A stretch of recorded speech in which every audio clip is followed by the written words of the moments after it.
3, 2, 1, and 0, and liftoff.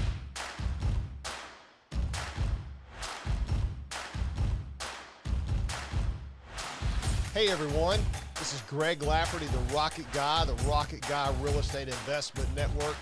Check us out on therocketguy.com where we talk about investing in real estate, because what else would you talk about at the Rocket Guy Real Estate Investment Network, because that's what we do. So today I want to talk about a topic that's out there all over the internet about what we call the BRRRR Method. I'm not really sure exactly why I just had to do that, but every time I hear that acronym, I think about that little snowman emoji just sitting out there freezing in the cold. But the BRRRR Method, you know, it just cracks me up because there's nothing really new under the sun. And, you know, every time a new technique comes out, they put a new name on it, a new flavor. But it's the same meal we ate 20 years ago. It's the same thing, just dressed up, called a little different and marketed a little bit better. And you always know that if there's bank regulations against it, somebody's already tried it and messed it up. So what I want to do is I want to peel that method back just a little bit and talk about some of the pros and cons over the next few minutes, because it is a very powerful technique, and we'll look at the whys and other things about this particular technique, but then also underscore some of the pitfalls, because we're all about financial education here at the Rocket Guy, and we want to make sure that everybody goes in eyes wide open into to things as we try them. So, you know, what is the BRRRR Method? Okay, well, it's an acronym. Okay, I'm from NASA. We used to work there, so we had tons of acronyms. Okay, it was like a big old thick book that you had to learn about all the different acronyms. So BRRRR: buy, renovate, rent, refinance, and repeat. So kind of like wash, rinse, repeat. I have to do that all the time with my hairstyle. So, but buy, renovate, rent, refinance, and repeat. BRRRR. Okay, that's what we're here to talk about a little bit today.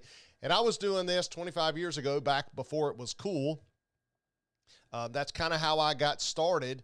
And so why would I do this? Why did I do it?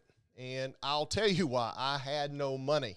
Okay, I really didn't at the time when I was 26 years old and trying to get started in my real estate investing empire. And I really didn't have any resources to be able to buy multiple properties at one time and to grow that side of my investment portfolio. So how do you generate that kind of activity with very little capital? And that's where the BRRRR Method comes in, right? So, but let's talk about why I wouldn't do this. There's lots of people out there saying, hey, this is the thing to do. And I'm sitting there going, okay, I've been there, buddy, and I've done it. And this helped get me in trouble. So I want to kind of allow everybody to get educated, hear both sides of the story. I love it. I still do it, okay, at some level, but I've gotten smarter about how I approach these same problems. So let's talk about why I would not do this, why I would not do the BRRRR Method. Well, we've talked about growing through debt or cash or some combination. We've talked about that, right? Usually when you invest in real estate, it requires some amount of debt, because these are big ticket items. This is not just like putting $50 away every month in your 401k, okay? These are hundreds of thousands of dollars or even larger purchases, and so it requires either a lot of cash or a combination of cash and debt, right? Well, when you're using the BRRRR Method, in the end, what happens is that you are trying to pull out all the cash and go use that same amount of cash in your next property. So let me walk you through this just a little bit. So you identify a property, good deal, location, all that kind of stuff. You got to working through all that, negotiate it. You buy it, you stroke a check, you put it down as your down payment. Now you're the proud owner of an investment property. Woo, high five, boom, okay? But still got to put a tenant in there, right? Maybe the tenant's already in there, okay? But the deal is, what you're trying to do is you're trying to improve this property so it adds value, okay? So let's say you bought the property for $100,000, you put some money in, maybe you put $20,000 down, Okay, put your 20% because that's what I would like to do. I'd like to be able to put 20% down so I get cash flow. Well, then what you would like to do is you would like to go in and renovate the property, right? Then put a tenant in there, generate some cash flow, and then go to the bank and refinance that property and try to pull out your $20,000 in capital so that you can go and do it again. That's really the essence of what you're trying to do. So, but in the end, what you've just done is now you have no capital in the project. So you have leveraged or applied debt to the entire property. You don't have any cash equity. Now there might be some value still left in there, right? You might have improved the property so much that the house was about to fall down, and now it's not. It's a great property, and so now you have this natural equity in there, and that's fine. But in general, you've pulled all your cash back out so that then you can go and buy another property and keep that ball rolling, right? So is that too much leverage, right? Is that too much? There's the first question you should ask. Is this too much leverage? Am I putting myself into a negative cash flow situation? Or, hey, did I pull all that cash out and I have obligations and I really haven't paid off all my obligations, just putting my eyes on the prize of my next project? So all those are risks that we need to pay attention to. So, but when is it a good idea? When could this be a good idea? Well, a lot of people out there today are using either private money or maybe hard money lenders out there to get into their deals. Right? I have money for my deals. Okay. I want to finance my deals. And so those tend to be higher interest rates. So one good way of getting rid of that higher interest rate is to do the BRRRR method, right? Go in, maybe take the project down or buy the property with a private money lender or hard money lender. Go ahead and take it down and then renovate it, put a tenant in there, generate some cash flow, and then go and use traditional loans to then refinance that hard money out of there, and thereby reducing the interest rate, reducing the overall payment, right? Maybe stretch it out to a normal term, maybe 15, 20 years, maybe even longer, right? Reducing it from maybe a 10% interest to a 3%, okay? I mean, that's a big win, right? It increases your cash flow, gets you a lot more stable in this particular investment. So that is a great way to take care of that problem. But things I should consider along the way, right? Know the exit strategy before I enter. Okay, I always want to make sure when I go in, I know how I'm getting out. And usually I want more than one, right? It'd be nice to have 4 exit strategies, wouldn't it, in every property I go into. So know my exit strategy before I enter. Have the conversations with the lenders that you would like to use on the back end. Okay, maybe you're going in with private money or a hard money lender on the front end, but maybe you have a good relationship, hopefully, with some bankers that would be your takeout lender. Okay, who's my takeout lender or my replacement lender on the back end? So I want to have a good relationship with them and ask them the regulations, right? How much time needs to pass between my acquisition and my refinance? Some lenders have a seasoning requirement. They know we need at least 90 days, or we will not look at a new appraisal for at least 1 year. Where if you're thinking you're going to get in and out of there in 60 days and they go, yeah, well, we're going to look at your purchase price. Whoa, look at my purchase price. I was hoping that you would use my, nope, we're not. We're going to look at your purchase price, maybe give us some invoices that show the repair values, and that's all you get, okay?